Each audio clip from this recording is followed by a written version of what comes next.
5 thugs attacked a disabled elderly black woman at the diner, but they froze when her son arrived. The porcelain plate shattered on the floor just inches from the wheelchair, scattering scrambled eggs and hot coffee across Dorothy's shoes. Laughter erupted immediately. "Oops, my hand slipped," Tyler said with a smile that made it clear nothing had been accidental. His 4 friends burst into hysterical laughter, pounding on the tables as if it were the climax of a comedy. It was 9:45 on a Thursday morning at Miller's Diner, in the heart of a Texas town where everyone knew everyone. And 5 guys in their 20s had decided to turn a 72-year-old woman's breakfast into their personal entertainment. Dorothy Patterson didn't move. She just stared at the mess at her feet with an expression any attentive person would recognize, not surprise, but confirmation, as if this was just one more test of something she'd suspected for a long time. "You okay, Grandma?" Brad mocked, the second tallest of the group, approaching with exaggerated steps. "Want me to help you clean up this mess? Oh wait, you can't even bend down, can you?"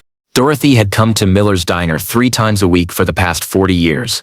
She knew every crack in the Formica counter, every stain on the ceiling, every creak of the front door. She had worked at that same establishment as a waitress for 2 decades before a stroke at 68 left her partially paralyzed on the left side and forced her into early retirement. Now she survived on a miserable pension and memories of times when she could carry 6 plates at once without spilling a drop. "Hey guys, have you seen? She's wearing those old lady compression stockings," Connor pointed out, nudging the hem of Dorothy's pants with his foot. "Dude, that's disgusting." The restaurant had a moderate crowd, about 15 people scattered across tables and at the counter. Everyone saw it. Everyone heard it. No one did absolutely anything. Some looked away uncomfortably. Others pretended to be absorbed in their phones. The waitress, a young woman no more than 19, hesitated with the coffee pot in her hands. But when Tyler looked at her, she quickly retreated behind the counter. That was the problem with small towns.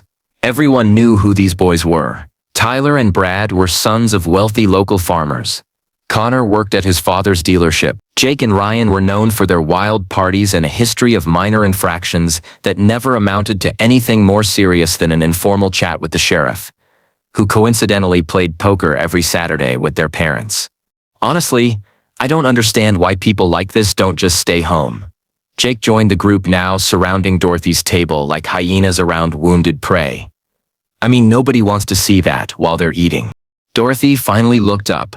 Her fingers, the only ones that still responded perfectly to her brain's commands, moved slowly toward the old purse hanging from the side of the chair. But it wasn't for tissues or money to pay the bill and leave quietly, as they probably expected. It was for her phone. Something changed in her expression at that moment.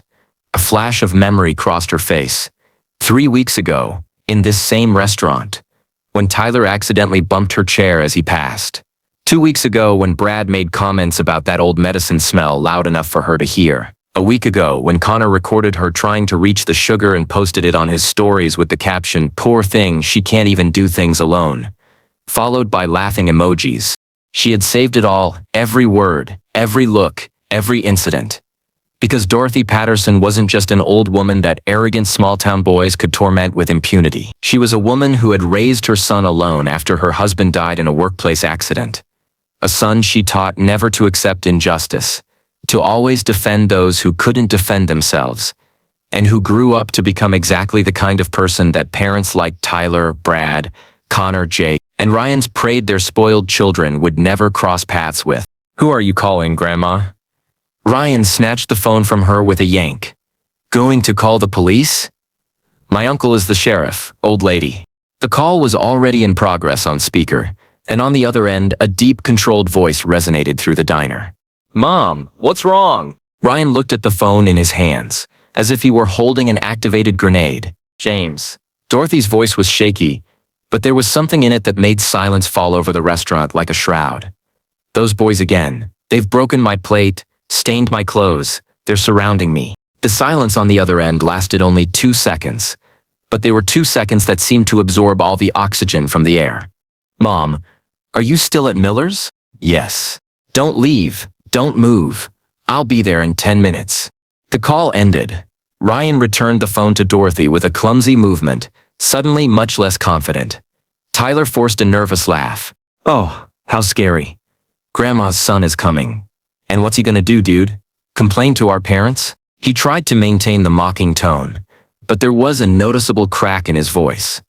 What none of them knew, because they were too young, too arrogant, and too stupid to pay attention to anything beyond their own bubbles of privilege, was exactly who James Patterson was. But in the next few minutes, while Dorothy sat in absolute silence with a slight smile on her lips for the first time all morning, they would find out, and when they did, it would be too late. There was something unsettling about Dorothy's calm now, as if the last 15 minutes of humiliation had been just the prelude to something much bigger. Something she had been patiently feeding, waiting for the right moment.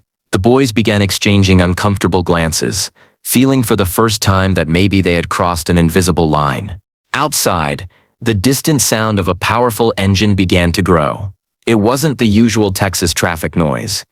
It was something heavier, more deliberate, something that made the glasses on the tables vibrate slightly. And Dorothy just waited, hands now folded in her lap, eyes fixed on the diner's entrance, like someone waiting for the arrival of a storm she herself had summoned.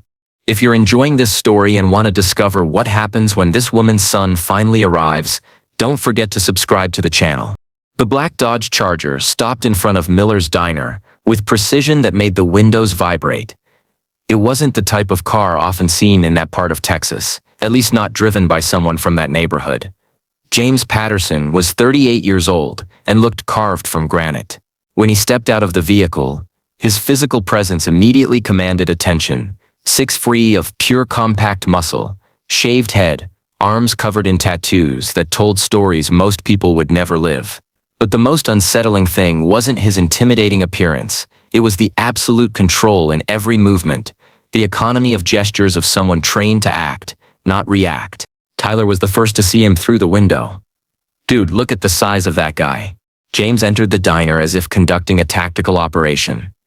His eyes scanned the place in 2 seconds, identifying every exit, counting how many people were present, locating the security cameras, and finally resting his gaze on the 5 boys still grouped around his mother's table. His voice was surprisingly soft as he knelt beside Dorothy's chair, examining the spilled coffee on her clothes, the porcelain fragments on the floor. Are you hurt? No, son. I'm fine now that you're here. Dorothy placed her trembling hand on his face, and for a moment James's expression softened completely. It was the same tenderness he felt when he was a child, and she worked 2 shifts to put food on the table. He stood slowly and turned toward the 5 boys. Can someone explain to me what's going on here? Tyler, still betting on his usual bravado, stepped forward. Hey man, it was just a joke, okay? Your mother is making a storm in a teacup. A joke. James repeated the word as if tasting its flavor. Breaking a 72-year-old woman's plate while she's in a wheelchair is a joke? Ah, relax, bro. My dad owns the biggest farm in the region. We can pay for the plate. Brad tried the financial condescension route, as if money resolved humiliation. James didn't move, but something changed in his posture. It was like watching a predator deciding if the prey was worth the effort. Your names. All of them. Sorry, but who the hell do you think you are, too? Connor began. But the phrase died in his throat when James took a single step toward him. My name is James Patterson. Navy SEAL, 10 years of active service, 3 tours in Afghanistan, 2 in Iraq, currently working as a tactical instructor for Special Forces, and on weekends I take care of my mother. He paused significantly. Now your names. I won't ask again. The silence in the diner was deafening. Even the waitress had stopped pretending to clean the counter. Navy SEAL. The 2 words floated in the air like a sentence. Tyler Morrison, the leader, finally mumbled. All his arrogance evaporated. The others quickly followed. Brad Hansen, Connor Wright, Jake Davidson, Ryan Mitchell. James pulled his phone from his pocket, not to make a call, but to take notes. Last names too, addresses, parents' names.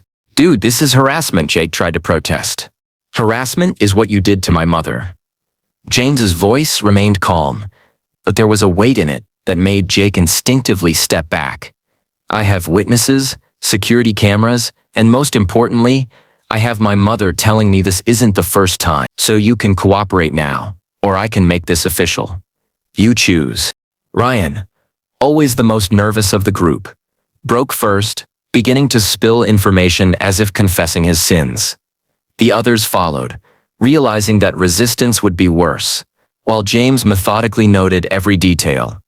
Dorothy watched with an expression mixing pride and sadness. She remembered when James was 7 and came home from school with a black eye after defending a smaller classmate being bullied. He'd always been like that, unable to ignore injustice, programmed to protect the defenseless. That's why she wasn't surprised when at 18 he announced he'd enlist in the Navy. "You don't have to prove anything to anyone, son," she told him that night, holding his hands calloused from working so much to help her pay the bills after his father died. "It's not about proving anything, Mom. It's about serving, like you've always served all of us." Now 20 years later, he was still serving, only this time, it was personal. Done. James put away his phone but didn't walk away. "Now let's make some things clear. First, you're going to pay not just for the plate, but for my mother's complete meal and for cleaning her clothes." "Okay, no problem," Tyler tried to accept quickly, eager to end this.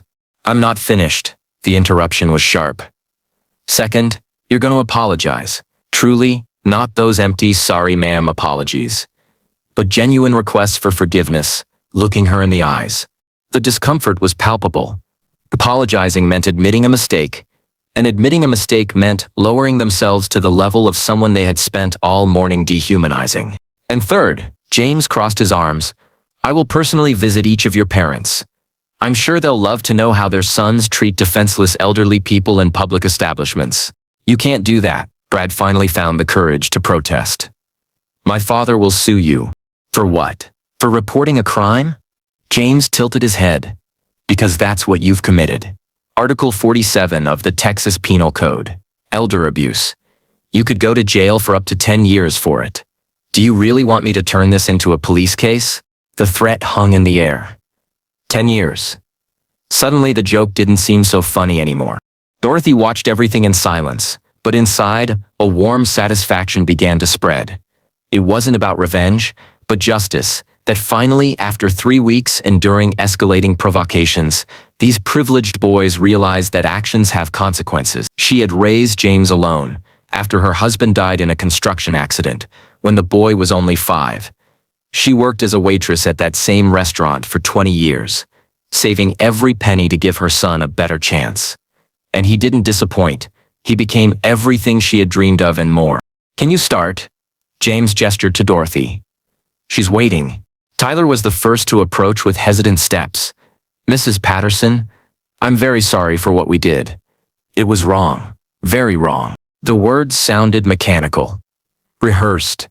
Dorothy simply stared at him without responding. One by one, the others repeated similar variations of forced apologies. When Ryan, the last one, finished, Dorothy finally spoke. "Do you think I don't know who you are? Do you think an old woman in a wheelchair is invisible?" Her voice, though physically weak, conveyed decades of dignity. "I worked at this restaurant when your parents were just children. I've watched this town grow. I've seen good people and bad people. And you? You're the kind of people who have everything and value nothing." Jake lowered his gaze, genuinely ashamed for the first time. The others just waited for the moment to escape from this humiliating situation. James put his hand on Dorothy's shoulder. "Mom, let's go home. I'll take care of the rest." As he helped Dorothy to her feet, he turned toward the 5 boys one last time. "You have 24 hours. Tomorrow at this same time, I'll be knocking on each of your parents' doors. I suggest you use that time to decide whether you prefer to tell the story from your perspective or wait for me to tell mine." The threat wasn't empty. They knew it. Everyone in the diner knew it. As James carefully wheeled Dorothy's chair through the door, she looked back one last time. The 5 boys seemed to have shrunk, not physically, but existentially, as if the reality of their actions had finally penetrated their bubbles of privilege. Outside, as James placed the chair in the adapted car he himself had bought her 2 years ago, Dorothy took his hand. "You didn't have to do that, son." "Of course I did, Mom. You taught me that staying silent in the face of injustice is being complicit in it." In the back seat, Dorothy's purse was open. Inside, carefully organized in a plastic folder, were 3 weeks of meticulous documentation, photos with dates and times of each incident, audio recordings she had discreetly made with her phone, even written testimonies from other regular customers who had witnessed the abuse, but never intervened. Dorothy Patterson wasn't just a passive victim. She was a woman who had learned over 7 decades, living as a black woman in the American South, that justice rarely falls from the sky. Sometimes you have to build it brick by brick, proof by proof, until you have a foundation so solid that no one can ignore it. And now, with her son by her side and enough evidence to ruin the reputations of those privileged families, she was about to teach a lesson that none of those boys would ever forget.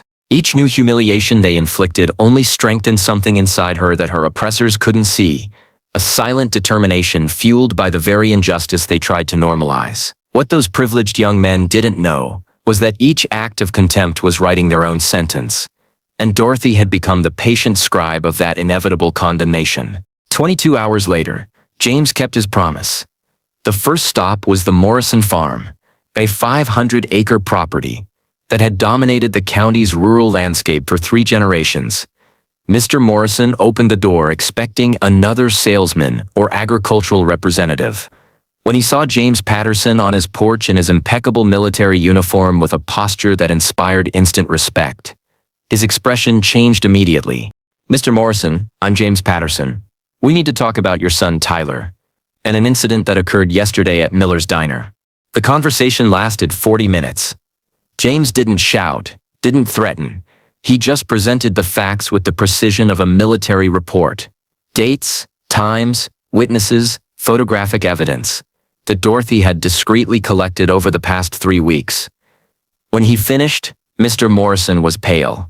"My son did that to an elderly woman. To your mother, repeatedly for 3 weeks?" The next visit was to the Hanson family, then the Wrights, then the Davidsons, and finally the Mitchells. At each house, the same routine, calm presentation, irrefutable evidence, legal consequences explained in detail. While James methodically executed his plan, Dorothy wasn't just waiting at home. She had spent the night organizing something she'd been preparing longer than anyone imagined. On the small dining room table, carefully spread out, were 3 years of documentation. Not just 3 weeks, but 3 complete years. Because Tyler, Brad, Connor, Jake, and Ryan hadn't recently started harassing elderly people. It was a pattern. Dorothy had discovered it 6 months ago when Mrs. Chen, an 80-year-old Korean woman who attended the same church, casually mentioned that those noisy boys had mocked her accent at the supermarket. That's when Dorothy began investigating in earnest. Conversations with other elderly community members revealed a disturbing pattern. The 5 young men had a long history of intimidation directed specifically at elderly people. People with disabilities, minorities, anyone they perceived as vulnerable. "Mom, you compiled all this yourself?" James held a folder with over 50 pages of chronologically organized testimonies. "Son, when you're invisible to people, you can see things they don't realize they're revealing." Dorothy adjusted her glasses. "And I had help." The help came in the form of Patricia Williams, a 68-year-old retired lawyer Dorothy knew from church. Patricia had lost her husband to dementia 2 years earlier, and had witnessed Connor mocking his mental confusion at a pharmacy. "Dorothy, with this documentation and the new evidence James has collected, we have a case that goes beyond a simple isolated incident," Patricia said, while reviewing the documents with expert eyes. "This demonstrates a pattern of behavior. We can sue not just the boys but also their parents for negligence in supervising repeated criminal conduct." James watched the 2 women working together, his 72-year-old mother and the retired lawyer, and for the first time in days, he felt something more than anger. He felt pride. They weren't passive victims. They were patient strategists. "Is there anything else?" Dorothy opened a drawer and pulled out a small digital recorder James had given her for Christmas, thinking she'd never use it. "Yesterday, when those boys were surrounding me, I activated the recording. I have every word, every laugh, every threat." On the recording, crystal clear, were the voices of the 5 young men, creating a perfect audio record of elder abuse, racial discrimination, and threats. Their jokes, when documented in cold technical audio, lost any veneer of youthful innocence and revealed their true nature: calculated cruelty.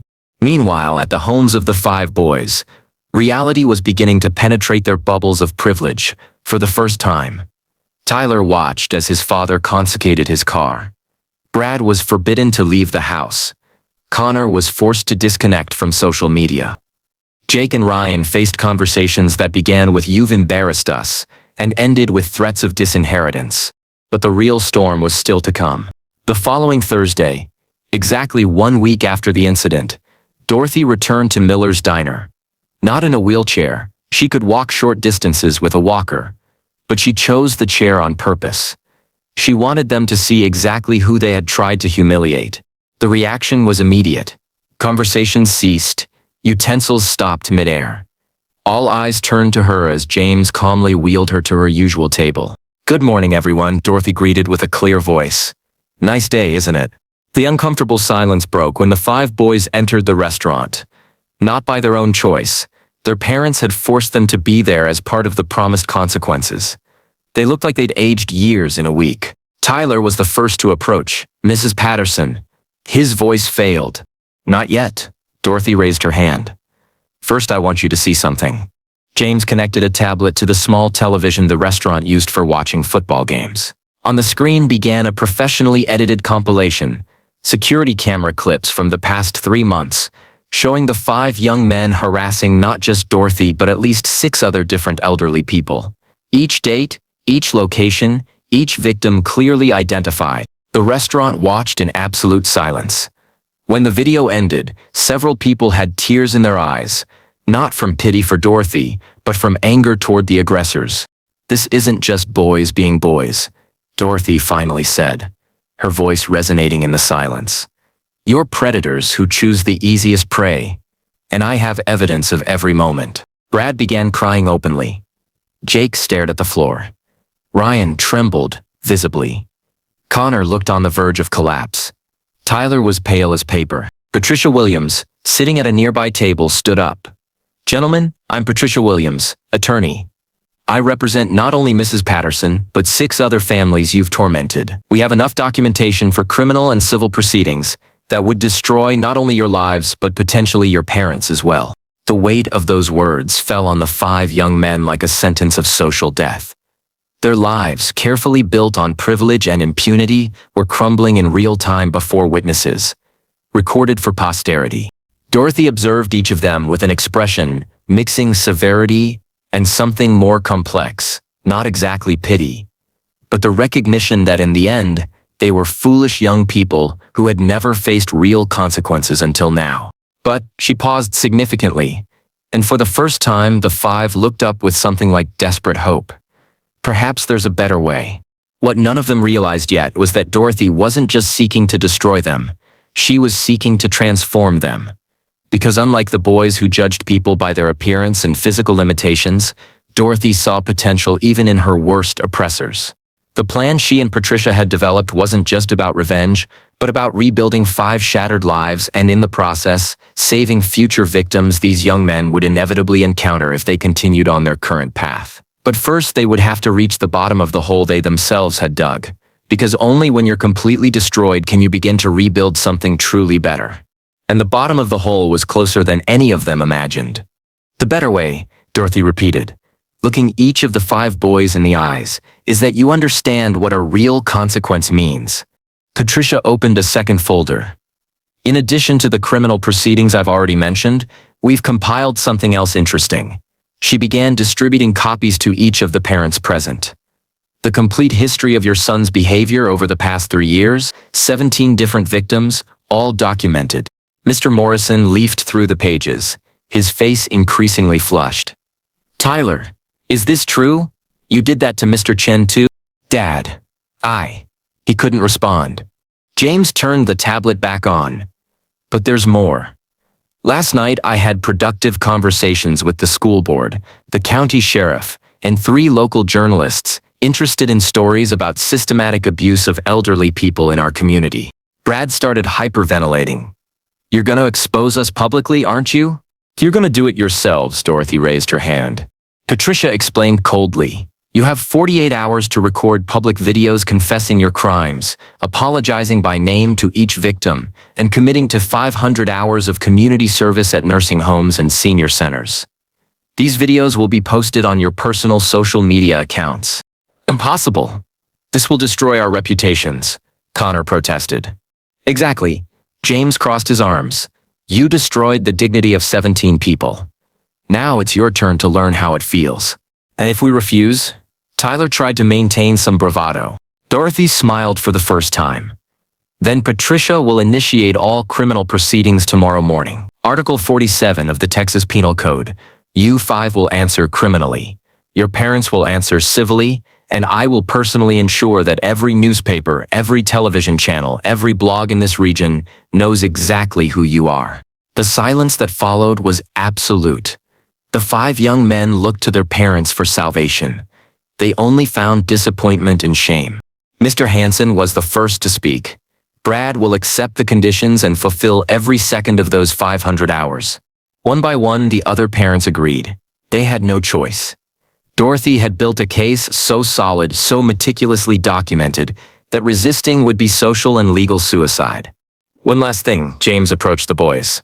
If any of you at any time in the future are caught bullying, humiliating, or disrespecting any vulnerable person, I will know, and there won't be a second chance. As the families left the restaurant in embarrassed silence, Dorothy remained seated, watching through the window. There was no triumph in her expression, only the quiet satisfaction of someone who has planted seeds of justice that will grow for generations. What began as the humiliation of an elderly woman had become something much greater,